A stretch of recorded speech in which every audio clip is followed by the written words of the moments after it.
30 dekabr 2021-ci il. Səhər açılar-açılmaz hüzün dolu acı bir xəbər aldıq. Qəmbər Şəmşiroğlu Qurbanov aramızdan ayrıldı, haq dünyasına qovuşdu dedilər. 1933-cü ilin 16 noyabrında qızıl bir payız səhəri Kəlbəcər rayonunun Ağdaban kəndində ulu və möhtərəm bir nəslin davamçısı, azman el sənətkarı, ozan, ustad, haqq qaşığı, xalqın sevimlisi Dədə Şəmşirin evində, ocağında dünyaya təşrif buyurmuşdu. Ömrünün 87-ci baharında özü bir nəslin müdrik ağsaqqalı, ziyalısı, başbiləni olaraq soyuq bir qış səhəri Bakı şəhərində dünyasını dəyişdi.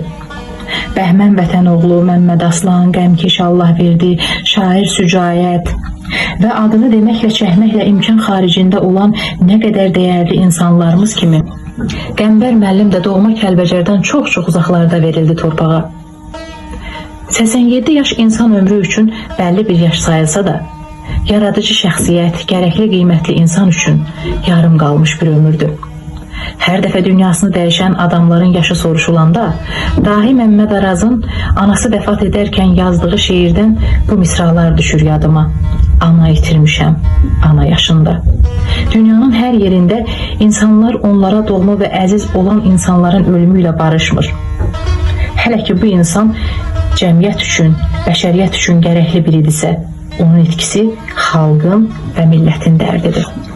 El misalında deyildiyi kimi, adam var evdən, adam var eldən gedər. Qəmbər Qurbanov da eldən gedən şəxsiyyətlərdən oldu. O kasıb bir dövrün şagirdlərindən, tələbələrindən idi. Ucqar dağ rayonlarından pay-piyada şəhər mərkəzlərinə təhsil almağa gələn ziyalılardan idi. Qət etdiyi aşırımları qətiyyətlə başa vura bilmişdi. O dövr üçün təhsilin ən yüksək zirvəsi Ali Partiya məktəbinə qədər ucalsa da, ilkin əmək fəaliyyətinə doğma kəndi Ağdabanda kənd orta məktəbinin müəllimi kimi başladı. Bu bir vəfa borcuydu. Ata, ana, qardaş, bacı, el-oba sevgisi idi. İllər öncə onu oxumaq üçün yola salan böyük bir ailənin ağır bir külfətin ümid dolu baxışları idi. Qəmbər müəllim Kəlbəcər rayonunun mərkəzində məktəb direktoru vəzifəsində çalışarkən yüzlərlə Kəlbəcərli gəncin ziyalı olaraq yetişməsində mühüm və danılmaz rol oynamışdı. Həmin rayonda rəhbər vəzifədə işləyərkən özünə məxsus səmimiyyəti, mərhəməti, qayğıkeşliyi, işgüzarlığı, təəssüfkeşliyi, qətiyyəti, həlim xarakteri və yüksək əqidəli davranışı ilə rayon ictimaiyyətinin dərin rəğbətini qazanmış və insanların qəlbində taxt qurmuşdu. Ölkənin başqa rayon və şəhərlərində yüksək vəzifələrdə çalışmağına baxmayaraq, fürsəti düşən kimi Kəlbəcərdə Kəlbəcərlilərə baş çəkir, qayğılarına qalırdı.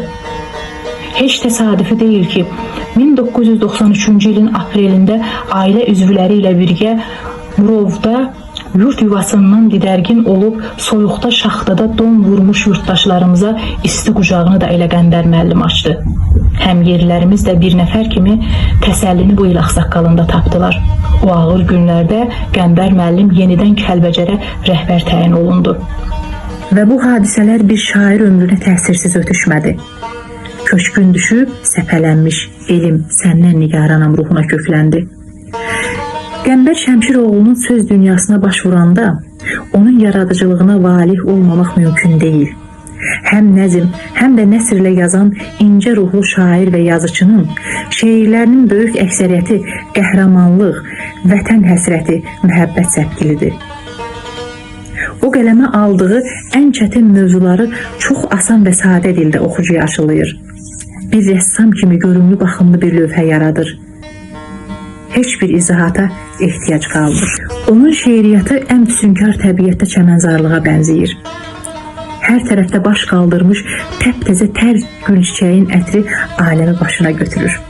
Sözlərindəki səmimiyyət, aydınlıq, qərəzsizlik, həlimlik, doğruluq, ana dilimizin şirinliyi oxucunu sehrinə salır. Sanki sözün gülşənində seyrə çıxırsan.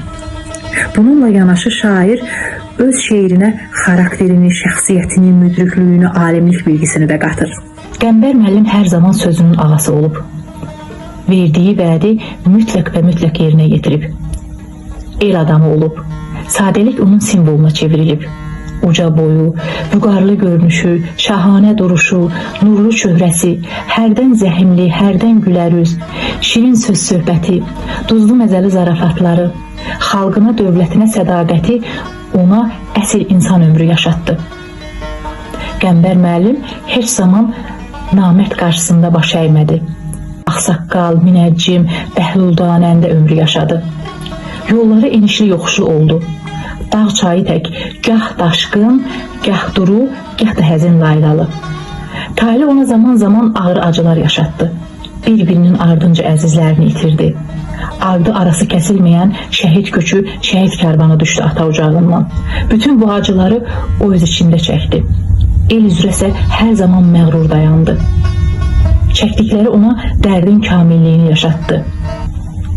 Səhhətindəki bəzi problemlər onun ağlının, aqilliyinin, arifliyinin yanından yel olub ötə bilmədi. Keçən hər saat, hər gün ipəyə döndü. Daha da müdrikləşdi. Bu da Qəmbər müəllimin ailəsinə Yaradan tərəfindən verilən bir ərmağan idi. Bu ailədə hər kəs son nəfəsinə qədər ağlı başında yaşayıb. Qəmbər müəllim atasının bu dünyadakı cismani yaşı qədər yaşadı. Dədə Şəmşir də 87 yaşında haqq dünyasına qovuşmuşdu. Bu bir təsadüf idimi, zərurət ya ata-oğul sövdələşməsi bilmirəm. Bir mətləbi aydın bilirəm ki, bu dünyada bir Qəmbər Şəmşiroğlu sözü, izi qaldı. Ruhun şad, məkanın cənnət olsun. Sən ölmədin, cismən bu dünyanı tərk etdin.